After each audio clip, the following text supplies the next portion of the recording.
The luxury yacht Ocean Whisper slid gracefully across the shimmering blue waters off the coast of San Diego, its gleaming white hull catching the bright California sunlight and reflecting it in sharp flashes across the surface of the sea. Sophia Hale was stretched out on a wide deck chair, her long brown hair drifting in the ocean breeze, her designer sunglasses hiding her eyes as she looked as though she belonged on the cover of a glossy travel magazine. She wore a sleek, expensive bikini, and in her hand was a chilled glass of sparkling water. To the casual onlooker, she was the picture of a carefree young woman, a rich man's daughter, enjoying the spoils of her family fortune, drifting through life with no worries beyond where her next vacation might be.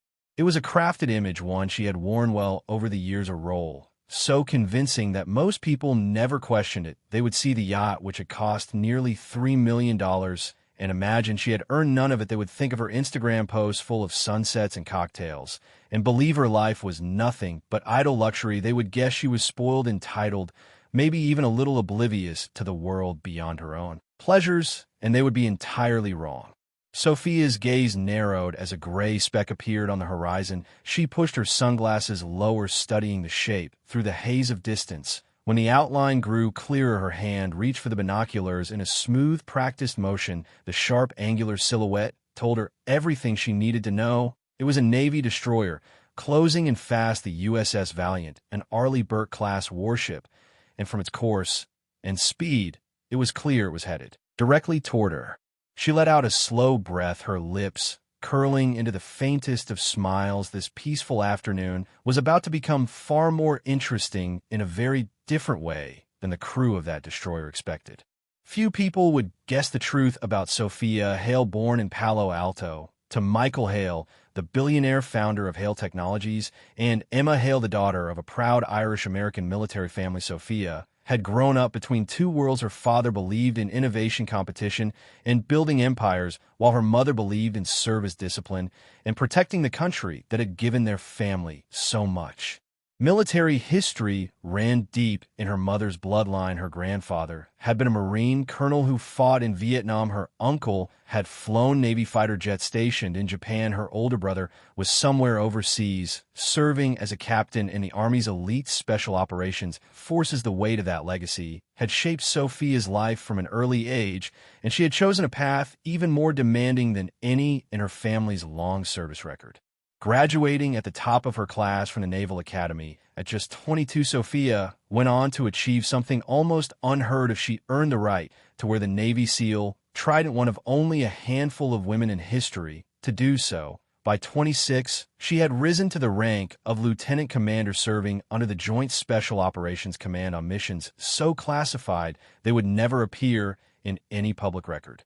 Her specialty was deep cover naval intelligence work, slipping seamlessly into civilian life for months or even years at a time, gathering information on hostile activities without anyone realizing who she really was. Her current cover, the image of a wealthy socialite drifting around on a luxury yacht, was one of her most convincing roles yet.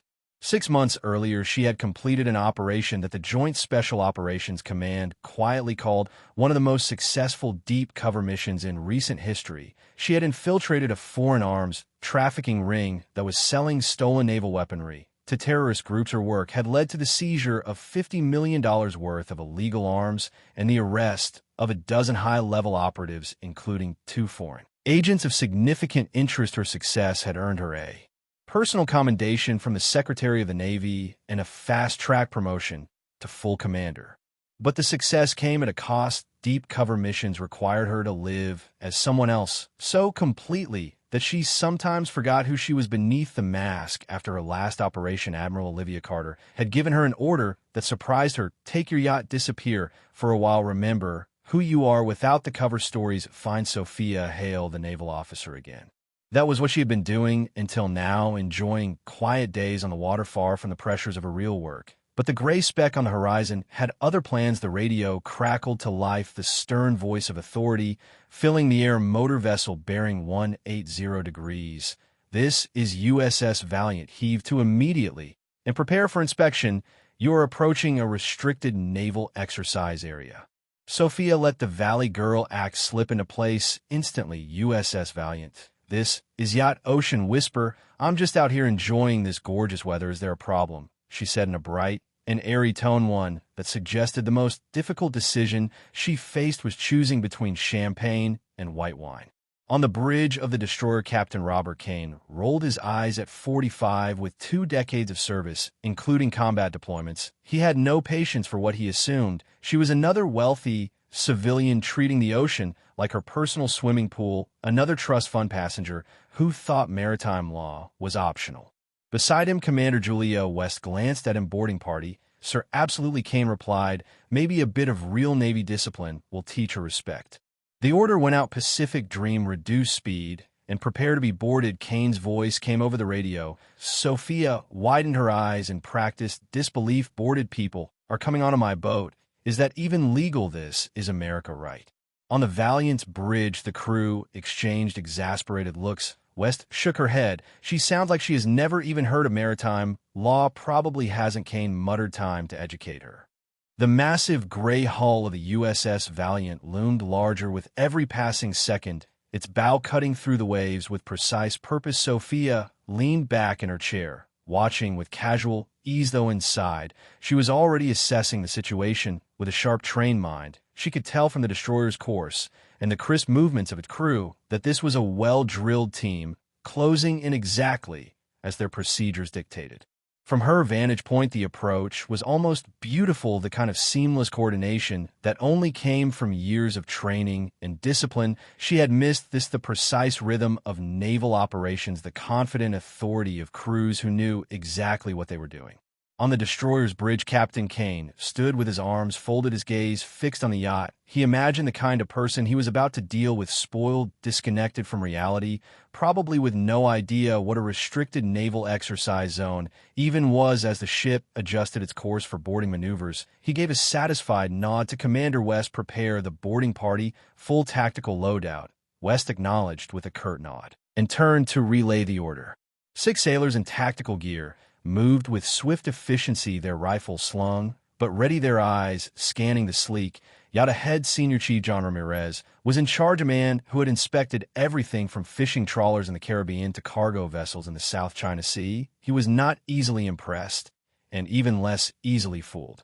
When the Valiant drew alongside Ocean Whisper, the 2 vessels moved in near perfect harmony, riding the same swells, as if choreographed by an unseen hand. Kane keyed the radio. Ocean Whisper, this is Captain Kane of the USS Valiant. You will allow my team aboard for inspection. Sophia adopted a nervous tone. Okay, but please be careful. This yacht cost $3 million, and my dad will absolutely kill me if anything gets scratched.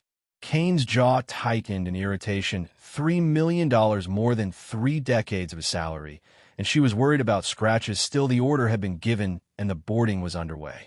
Ramirez led his team across the short gap between ships, landing on the yacht's deck with practiced precision. Ma'am, he said in his calm, professional tone, I'm Senior Chief John Ramirez. This is a routine inspection. I'll need to see documentation and identification. Sophia looked up from the glossy magazine. She had been pretending to read documentation. You mean like my driver's license? Yes, ma'am. Vessel registration, insurance, personal identification. Are you carrying any weapons, controlled substances, or hazardous materials? Weapons. Sophia's brows lifted, as if the very suggestion was absurd. Why would I have weapons? I'm just trying to get a tan and maybe find a few dolphins for selfies. Ramirez had seen this type before. Rich kids treating the ocean like a private playground, thinking rules were for other people. I'll still need to see identification, and I'll need to conduct a search of the vessel. Sure, my purse is below deck. Can I get it? Ramirez nodded once, and Sophia slipped below deck, moving with the same ease she might use to fetch a drink. But below the polished luxury of the main cabin was a hidden compartment artfully disguised to look like high-end woodwork. She opened it, revealing the tools of her real-life military identification card, security clearances, credentials that could change the tone of any conversation in seconds. She took out a small leather handbag, adding a few shopping bags over it for good measure before returning topside. Sorry, she said, had to dig through a little chaos, went a bit wild at the mall yesterday. She handed him the wallet. Ramirez opened it, expecting a driver's license and a couple of credit cards. Instead, his eyes froze on the unmistakable military ID. Lieutenant Commander Sophia Hale, United States Navy security clearance. level top secret SCI, and beside it a small gold insignia, the Navy SEAL. Trident. Ramirez inhaled, sharply catching himself before the full expletive escaped. Ma'am. He straightened instinctively his entire posture, shifting. Sophia's voice shed the light, bubbly tone. Instantly, Senior Chief Ramirez, I believe you were conducting a vessel inspection. Please proceed. The transformation was striking. One moment, a seemingly naive socialite. The next, a focused officer, radiating command. Ramirez cleared his throat. Ma'am, we were not aware of your military status. You didn't identify yourself as Navy personnel. Did your captain ask if any military personnel were aboard? No, ma'am. Then I wasn't required to volunteer that information, was I? Up on the Valiant's bridge, Kane had been watching through binoculars when his radio came alive. Bridge. This is Ramirez. Sir, we have a situation. Kane's tone sharpened. What situation, Senior Chief? Sir, you're going to want to come down here. Now, Ramirez, what's happening, sir? You need to see this for yourself. The sound of Ramirez's voice carried a rare combination of shock and respect, the kind of tone that came from an experienced sailor encountering something entirely unexpected. Kane handed the bridge over to West and made his way down to the boarding point, expecting contraband or maybe even a hidden stash of weapons. What he found instead was Ramirez standing at attention and the young woman in a bikini holding a military ID. Captain Kane, she said with calm precision. Lieutenant Commander Sophia Hale, United States Navy. Permission was granted to your boarding party. Sir. Kane glanced from Ramirez to the ID, then back to her. The name and credentials were all correct, but his mind struggled to reconcile the image before him. This had to be a mistake or some elaborate joke. Lieutenant Commander, would a joke include a sealed trident and top secret clearance? She asked. Kane looked closer, his stomach tightening. The trident was real, one of the most difficult qualifications to earn in the entire military. You're telling me you're a Navy SEAL, one of the few women ever to do so? Sir, would you like to see my orders or contact my commanding officer for confirmation? Kane felt his assumptions crumbling in real time. This was no spoiled civilian playing an adventure. This was something entirely different and far more impressive. The sea rocked gently beneath the two vessels as Captain Robert Kane stood in silence, his mind working to reconcile what he was seeing with everything he had assumed only minutes earlier. In 20 years of service, he had never experienced a boarding like this. The young woman before him did not match any mental image he had of a Navy SEAL, yet the credentials were undeniable. Lieutenant Commander, what exactly are you doing out here? He asked, still scanning her face for any hint of deception. Sophia gestured lightly to the luxury around her. Am on leave, Captain. 6 months of classified operations take their toll. My commanding officer ordered me to take some time to decompress, and this yacht is part of that order. Kane arched an eyebrow, and she continued, Captain, my father is Michael Hale, founder of Hale Technologies. This yacht is real, the money is real, and the cover ass. A wealthy socialite is real too. It's just not the whole truth. Kane felt as though he was piecing together a puzzle. Without all the pieces, he repeated her words, slowly. Cover story. Sophia nodded. Sir, my field is naval intelligence and deep cover work. I've spent the last 3 years operating under civilian identities in high-risk environments. The spoiled rich girl persona is not an accident. It is a deliberately crafted identity that allows me to move in certain circles without suspicion. I have worn it so long that sometimes even I forget who I am beneath it. Senior Chief Ramirez stood a few paces back, still processing what he had just learned. Ma'am, if I may, what kind of operations are we talking about? Sophia glanced to Kane, who gave a small nod. Most recently, 8 months embedded inside an international arms trafficking network that was selling stolen naval weaponry to extremist groups. The result was the seizure of $50 million worth of weapons and the arrest of 12 individuals, including 2 foreign operatives. The deck fell into a moment of quiet as the weight of her words sank, and Kane had read intelligence summaries of that operation, and now here stood the person who had made it happen. How old are you, Lieutenant Commander? He asked. 28, Sir. SEAL and Lieutenant Commander at 28, Sir. Deep cover operations of this nature tend to accelerate career progression. My promotion to full commander is pending completion of my leave. Kane realized he was in the presence of an officer whose career was already extraordinary, and yet whose work was hidden behind a cover that could fool even seasoned veterans. He cleared his throat. Lieutenant Commander Hale, I owe you an apology. We treated you like—" She raised a hand, cutting him off. "Captain, you treated me exactly as someone in my apparent position should be treated. Your boarding party followed procedure by the book and acted with complete professionalism. Senior Chief Ramirez approached this vessel as a potential security threat and executed a textbook formation with thorough questioning. That is exactly what I expect from a Navy boarding." Her words took the sting from his earlier assumptions and replaced it with a growing respect. Still, he could not help reflecting on how easily he had judged her based solely on appearances. "Sophia, turned to face the USS Valiant. Captain, your order for this patrol include conducting training exercises and ensuring the security of naval operations. If a potential threat approached your exercise zone, you would intercept, identify, and clear or neutralize it." Correct. Kane nodded. "That is precisely what we did. The fact that the perceived threat happened to be a fellow officer does not change the correctness of your response." Kane found himself studying her with new curiosity. "What made you choose naval intelligence?" Sophia smiled faintly. "Captain, my father built his fortune by seeing opportunities others overlooked. My mother's family built its legacy by protecting the country from threats others did not see. I wanted to combine both approaches." She gestured toward the yacht and then toward the destroyer. "This yacht represents one tool in my arsenal. Your warship represents another. Both exist for the same reason: to protect American interests and lives."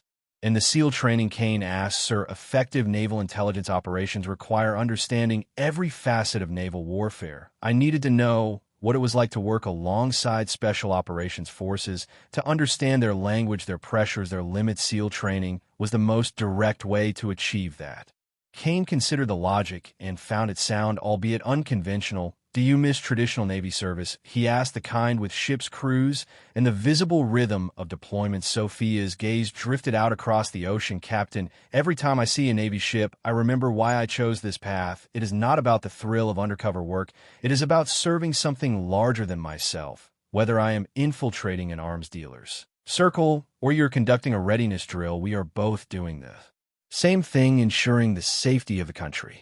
Her voice carried a weight that silenced the small group gathered on deck. Kane recognized in her words the same core commitment that had driven every great officer he had ever known. This was no accidental hero. This was someone who had chosen the hardest path possible and had excelled in it. The afternoon sun had begun to drift lower, casting warm gold light across the sea. Kane realized that what had begun as a routine inspection had turned into a lesson in the dangers of assumption and the strength that could hide behind even the most unlikely facade. He looked at Sophia and knew that in her the Navy had not just an exceptional officer, but a glimpse of its own future. The golden haze of late afternoon wrapped the two vessels as they floated side by side on the steady Pacific swells. The calm surface of the water betraying none of the undercurrents that had shifted between the people on deck moments earlier. Captain Robert Kane now stood with a very different posture, his earlier irritation replaced by measured respect and the faint awareness that this encounter would be one he would remember long after this patrol was over. Lieutenant Commander Hale had dismantled every assumption he had walked aboard with, and done it without raising her voice, without pulling rank in anger, and without so much as a hint of arrogance. Instead, she had simply let the truth of her identity and her service speak for itself, and now that truth hung in the air between them. Senior Chief Ramirez stepped forward, his expression still carrying the stunned focus of a man processing the unexpected. "Ma'am, your last mission," he said slowly, "that was the one where the arms network was broken up just off the Mediterranean." Sophia gave a small nod. "Yes, Senior Chief, we disrupted their operations entirely and dismantled their logistical chain for good. That is the reason I am here. Instead of there, I have been ordered to take this time to reestablish the part of myself that exists outside those missions." Ramirez gave a low, thoughtful nod, the kind of acknowledgement that came from one professional to another. Kane folded his arms and studied her again. There was a discipline in her stance, but also something more, a kind of adaptability he rarely saw among officers who had not spent time outside the standard Navy track. He realized that much of her success must have come from the same ability she had just displayed here to step into any role and make it entirely believable.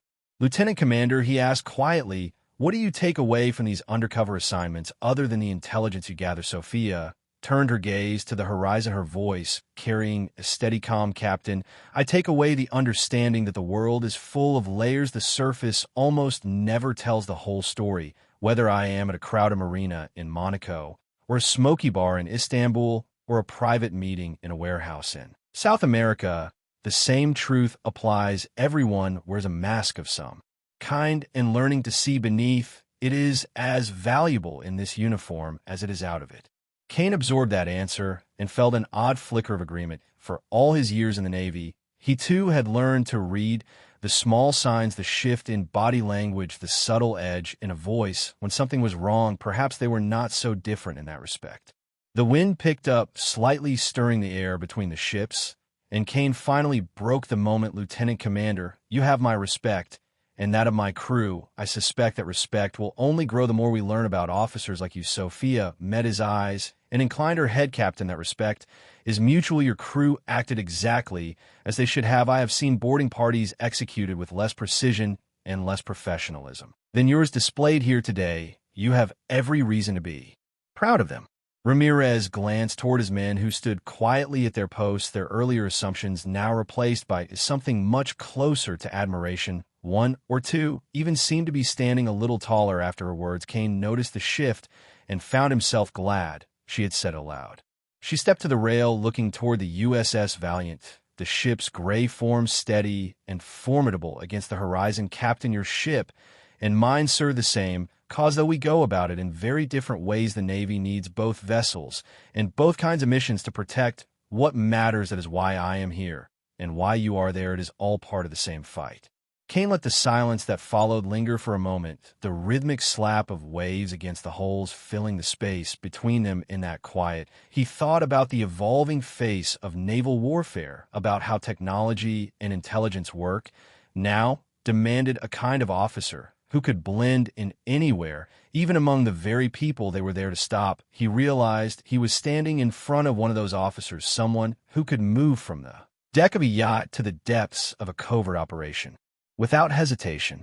The light continued to fade, softening the edges of the horizon and casting both vessels in a warm glow. For the first time since the inspection had begun, Kane felt a sense of shared purpose rather than authority over the situation. It was a rare feeling on patrol, and one he found he did not want to rush. Finally, Kane straightened. Senior Chief, prepare to return to the Valiant. Lieutenant Commander Hale has leave to continue her course. Ramirez nodded sharply and began to move his men toward the point of transfer, but paused just before stepping away. Ma'am, he asked quietly, if you don't mind me asking what comes next for you after this leave. And Sophia smiled faintly, and the smile was tinged with something thoughtful. Senior Chief, I am not entirely sure. I have spent so long living other people's lives that I need to decide what I want mine to be, but whatever I choose, it will be in service to the Navy and to this country. As the boarding party crossed back to the destroyer, Kane lingered a moment longer, watching her stand alone on the deck of the Ocean Whisper, framed by the fading light and the vastness of the Pacific. There was something in that image that he knew would stay with him, a reminder that not all strength announced itself with noise or display. Sometimes it was quiet, steady, and unseen until the moment it was needed. The USS Valiant's engines rumbled softly as the boarding party completed their return, the gray hull beginning to pivot slowly back toward its original patrol route. Captain Robert Kane remained on the deck a moment longer, his eyes following the silhouette of the Ocean Whisper against the glowing horizon. The smaller vessel seemed almost fragile compared to the steel bulk of the destroyer, yet he knew now that its owner was anything but fragile. Commander Julia West stepped up beside him, her expression thoughtful. Sir, she said quietly, what did we just experience? Kane let out a slow breath, still watching the yacht diminish in the distance. I think we met the future of naval warfare, someone who can adapt to any situation, wear any mask, and serve the mission in ways most of us have never considered. West nodded slowly, as if weighing the idea. Sir, if more officers like her are out there, it changes the whole scope of what we can do. Kane glanced at her. You're right. But it also reminds us that our assumptions could be a weakness. I saw a wealthy civilian and judged her before a single question was asked. I will not make that mistake again. Below on the Ocean Whisper, Sophia Hale leaned on the railing, her hair moving gently with the breeze, and her mind drifting through the events of the afternoon. She had not expected the Navy to cross her path today, and she certainly had not planned to reveal her identity, but perhaps it had been necessary in its own way. Moments like these reminded her of the balance she had to maintain between the person she was and the person she had to pretend to be.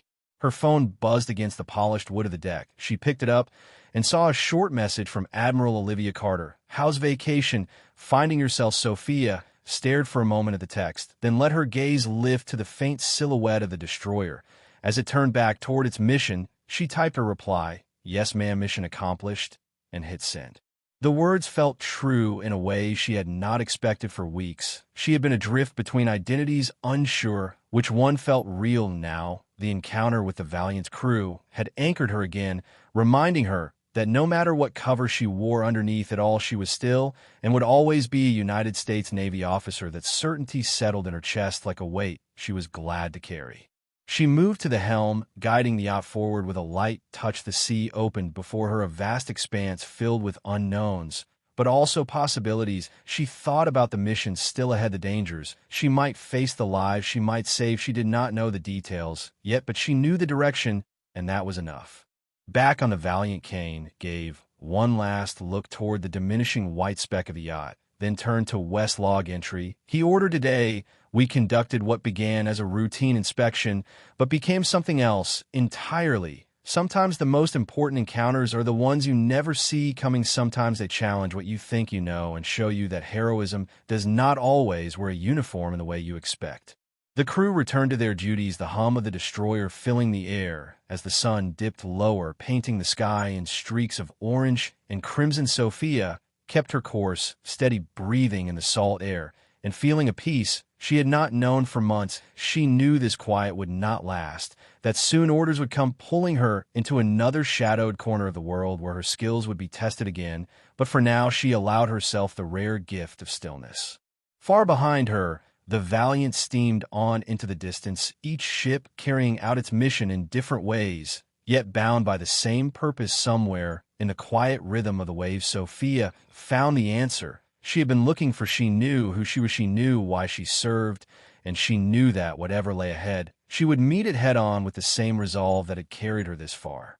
And so the Ocean Whisper moved onward through the endless Pacific under a sky that seemed to stretch forever, while far away the gray silhouette of the USS Valiant faded into the horizon, each ship holding within it the unspoken truth that courage and service come in many forms, and that sometimes the most capable protectors are those who blend perfectly into the world around them until the moment they are needed most.